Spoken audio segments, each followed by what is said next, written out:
RTV app వార్తల్ని క్షణాల్లో చదివే అవకాశం ఉంటుంది. ఒక న్యూస్ పేపర్, ఒక టెలివిజన్ ఛానల్ మీ చేతుల్లో ఎప్పుడూ ఉంటాయి. కలిసి ఉన్న వాళ్ళని విభజించి పాలించాలనుకున్నాడు నరేంద్ర మోడీ, చంద్రబాబు నాయుడు.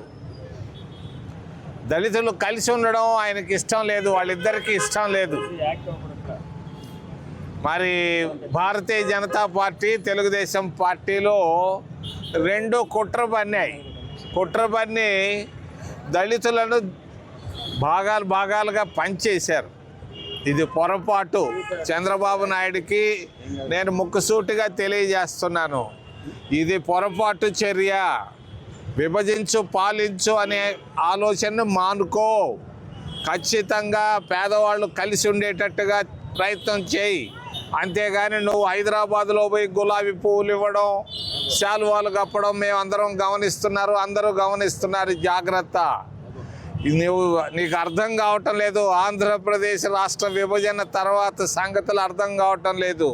జాగ్రత్త. ఏదో గెలిచావు, 160 సీట్లు సాధించుకున్నావు, మరి పిచ్చి పనులు చేయొద్దని ఆయనకు నేను తెలియజేస్తున్నా. విభజించే మధ్య 2 లక్షల కోట్ల రూపాయల ప్రభుత్వ ప్రజల ఆస్తులను ధ్వంసం చేసింది.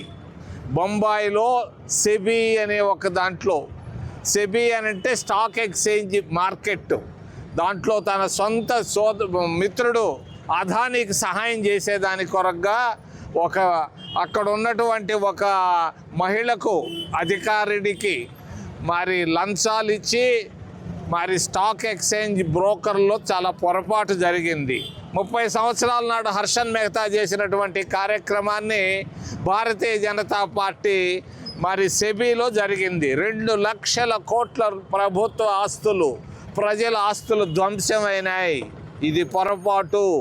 భారతీయ జనతా పార్టీ మరి నరేంద్ర మోడీలు చేసినటువంటి కుట్ర. దీన్ని నేను హెచ్చరిక చేస్తున్నాను నరేంద్ర మోడీకి. ఇదేదో కార్పొరేట్ ప్రభుత్వం అనుకుంటున్నాడు. మరి కేంద్రంలో ప్రభుత్వ కార్యాలయాలు ఉన్నాయి. ఆ కార్యాలయాలకి ఎవరు కోటీశ్వరులు తప్ప మామూలు వాళ్లకు లోపలికి అనుమతించడం లేదు. కాంగ్రెస్ పార్టీ అధికారంలో ఉన్నప్పుడు ఎవరైనా ఆఫీసుల్లో పోవచ్చు, ఎవరైనా అర్జీ ఇవ్వచ్చు, అధికారులను కలవచ్చు. ఈరోజు ఢిల్లీలో ఉన్నటువంటి కేంద్ర ప్రభుత్వ మరి కార్యాలయాలన్నీ కోటీశ్వరులకే అనుమతిస్తున్నారు. ఇది పొరపాటు అని నేను తెలియజేస్తున్నాను. నరేంద్ర మోడీ ప్రభుత్వం మరి అవినీతిమయంగా తయారైంది. కోటీశ్వరులకే సహాయం చేస్తున్నారు. లో తెచ్చాం, శ్రీ సిటీలో తెచ్చాం, మరి కృష్ణపట్టణంలో తెచ్చాం. నువ్వు వచ్చి కొత్తగా చేయబోయేది ఏంది? మా పేదవాళ్ళ భూములు పెరుక్కునేదానికి 10,000 ఎకరాల భూములు ముత్తుకూరు దగ్గర, చిల్లకూరు మండలం అని పేరు పెట్టి ముత్తుకూరులో 10,000 ఎకరాలు మరి పేదవాళ్ళు ఇందిరాగాంధీ ఇచ్చినటువంటి భూములు పెరుక్కునేదానికి తప్ప నువ్వు ఏంది ఏడదెస్తావు నీ ఫ్యాక్టరీలు? దగా తప్పించి మరి చంద్రబాబు నాయుడు ఈ మధ్య కాలంలో ఫ్యాక్టరీలు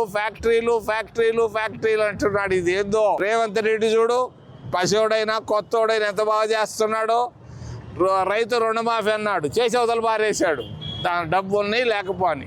నువ్వేది రైతు రుణమాఫీ అన్నావు, ఎక్కడ చేసావు? మరి పింఛన్లు ఇచ్చేదానికి మరి జగన్మోహన్ రెడ్డి మేలు కదా. బ్యాంకులు ఉన్నాయి, నువ్వు డబ్బులు బ్యాంకులో వేస్తే వాళ్ళకి జారుతాయి కదా.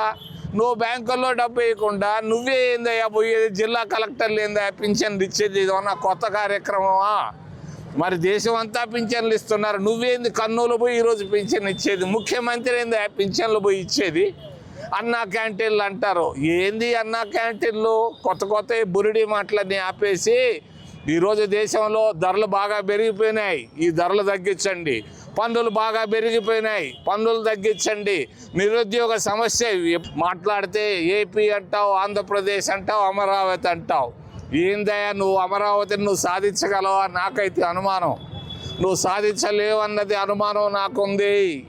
మరి పోలవరం అన్నావు, ఇప్పటిదాకా 30,000 కోట్ల రూపాయలు ఖర్చు పెట్టారు. ఏ ముఖ్యమంత్రి ఎంత ఖర్చు పెట్టాడంటే చెప్పరు. పోలవరం ఇది పాలిటీషియన్లకు వరంగా మారింది. డబ్బులు చేసుకుంటున్నారు, జోబీలు వేసుకుంటున్నారు. ఈ విధంగా తిరుపతి దేవస్థానంలో కూడా మరి ఈరోజు ఇంజనీరింగ్ విభాగంలో 100 కోట్ల రూపాయలు ముడుపులు తీసుకున్నారు. మరిన్ని వీడియోస్ కోసం ఛానల్ ని సబ్స్క్రైబ్ చేయండి. లేటెస్ట్ అప్డేట్స్ కోసం వాట్సాప్ ఛానల్ ని ఫాలో చేయండి. అండ్ లింక్ డిస్క్రిప్షన్ లో ఉంది.